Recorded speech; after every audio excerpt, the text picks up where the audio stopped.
But first, Thomas Tuchel has sent a clear message to his England players following their unimpressive 1-0 win over Andorra in World Cup qualifying, which led to fans booing them off at half and full time. Yeah, Thomas Tuchel wants them to take games like that much more seriously, bring more urgency and improve their attitude as he looks to build a team and squad that can win the World Cup next summer. I didn't like the last 25 minutes and the last half an hour. I think we lacked the seriousness and the urgency that is needed in a World Cup qualifier. I think we played with fire and yeah, I didn't like the attitude in the end. I didn't like the body language, and I think it was not what the occasion needed. I felt it almost like in a cup game where the favorite does not smell the danger. I didn't feel a team that is aware that it's only 1-0 in a World Cup qualifier, because we were like not happy with ourselves. Like, I'm not blaming them. I even feel like, okay, we were not happy, and this is stuck today, it will not happen today, and yeah, step by step the energy dropped. We needed exactly the opposite, but we couldn't deliver, and so we got away with a win. Roy Keane was critical of England when analysing the match afterwards, saying, "We tried to make excuses for England, but I thought when they scored the goal, they felt it was job done. I was really disappointed with their attitude when they scored. Overall, particularly in the second half, the attitude wasn't great. When I see players getting bored, which I saw in the last half an hour, I don't like to see that. Go and get some more goals. They have to impress the manager. He's still new to the job." It wasn't our greatest performance. I don't think it's one many people are going to remember, that's for sure. But it's 3 points in the bag. But yeah, for sure, we know we can play better in all aspects, both with and without the ball. So it's down to us now to analyse it, look back, and try and learn from it, because condition-wise it's going to be very similar to next summer. Dry pitch, warm weather, humid. And yeah, we were just lacking quality. Looked a bit fatigued, both physically and mentally. And yeah, we got away with it because we're a good team, and they had a couple half chances there where we didn't get punished, but ultimately it weren't good enough.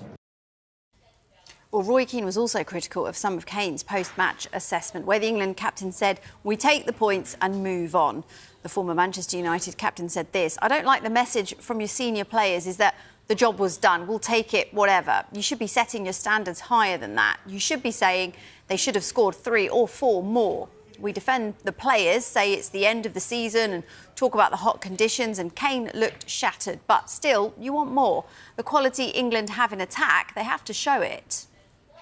Thomas Tuchel defended Kane after that match, saying Harry showed the attitude that in the end was needed to bring it over the line. He was one of the very few to really step up and put a shift in when things got a bit stuck.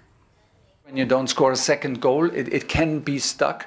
And I said yesterday, even then it's more necessary to not get frustrated, to not let your energy drop, to do the little things right. And I had the feeling after 25 minutes, it becomes a little bit like, that we were like, a little bit frustrated with the little things, and everybody tried a little bit different than we tried in the first 25 minutes, and becomes a bit of freestyle and looks even more slow. It looks slower and slower and slower. There were no more movements in the last third to attack the box.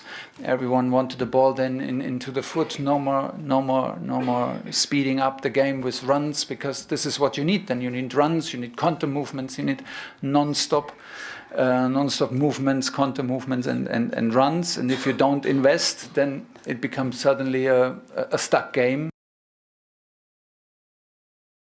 Well, the stats from the game show how England dominated but failed to make more of an impact. A huge share of possession on the night with 20 shots and 10 on target, but just 1 goal to show from all of that. Some credit to Andorra's goalkeeper, who saved 9 England shots.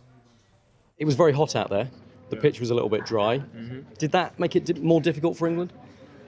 I wouldn't say so. I feel like we could have moved the ball quicker at times. We could have tried to inject a bit more pace into the game at times, but we still created chances, and I feel like the scoreline flatters them. We dominated the game, but yeah, probably just lacked a bit of a clinical edge at times. We wanted to score more goals, that's for sure, but we've won 3 games out of 3, so and we haven't conceded a goal yet, so I feel like there's definitely positives to take. So England facing criticism, but praise well deserved for their defence. The last time England won 5 consecutive matches without conceding, none of the current squad had been born. It's the first time since May 1982. If we look at this, England are comfortably top of Group K after a 100% start. Madueke said it there, 3 wins out of 3 under Tuchel without conceding a goal. England now prepare for a friendly against Senegal on Tuesday at the City Ground in Nottingham. While there is nothing at stake competitively, the spotlight will be on players to react after last night, as the England head coach Tuchel will be under pressure for his team to perform too. And he was asked about his responsibilities. This is what he said: "I always feel pressure because I'm not happy with myself. The biggest pressure comes from myself. We have 3 wins, we have 3 clean sheets, and we have a friendly match on Tuesday. I felt more pressure than that. I would choose the same lineup again because that was the choice. That was what we saw and what we believed in. I think it was a very strong lineup according to the occasion. Now we have a game that we don't really like and we're not happy with, and we'll try to do better." OK, let's get more from England now, who have been heavily criticised by fans and their own boss, Thomas Tuchel, after labouring to a 1-0 win over Andorra in World Cup qualifying. Captain Harry Kane blamed a bit of burnout after a long season, but Tuchel said that could be part of the problem, but it was no excuse.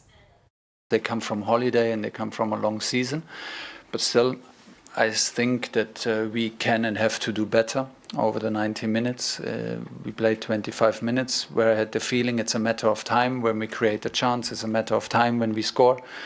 But we lost this momentum completely in the last 20 minutes of the first half. Started okay again, 15 minutes maybe in second half, and lost this momentum again. We created, I think, an XG of 3 and underperformed with 1 goal, which is very unusual in a match like this, where you normally overperform in XG. Normally, if you create 3, you score 5. You create 2, but you score 4 by individual quality and finishing. But yeah, it was a lack of energy, lack of quality in these moments, in the end of both halves. And yeah, I think it's the most honest thing to admit it and not to talk around it. We expect more from us. We can deliver more from us, and yeah, we'll try to take this as a learning and do better as quickly as possible. I think in these type of games you need players like Noni who are good 1v1 to sometimes make a difference. You know, it's a dry pitch, not easy to move the ball quickly, so sometimes you rely on individual quality, and I thought he was probably our best outlet today. The goal itself was probably our best move of the game in terms of how we wanted to play more, in terms of Kurt getting on it and playing the forward pass to me, and then obviously the rebound and back across. And yeah, it was probably our best move, and we just didn't have enough of that, both with probably the runs and also the quality. A lot of balls kind of over hit, out of play, and it just kind of killed our momentum, especially there in the second half. With the Club World Cup coming up, is that something you absolutely relish and you can't wait for, or is the body telling you, actually, do you know what, this is maybe 4 weeks that I could probably do without? No, we're professionals. We rest, we recover, we're durable, we're able to go again. So after this, I'll rest for a few days and go to America and try and play the tournament, do the best I can for Chelsea. Final quick word on Liam Delap, if that's okay, your new teammate. You were going to be the guy who's going to be expected to produce efforts for him, opportunities for him. What can he bring to the club? Yeah, he's a talented young striker, strong, fast, has an eye for goal. So happy he signed, and yeah, can't wait to link up.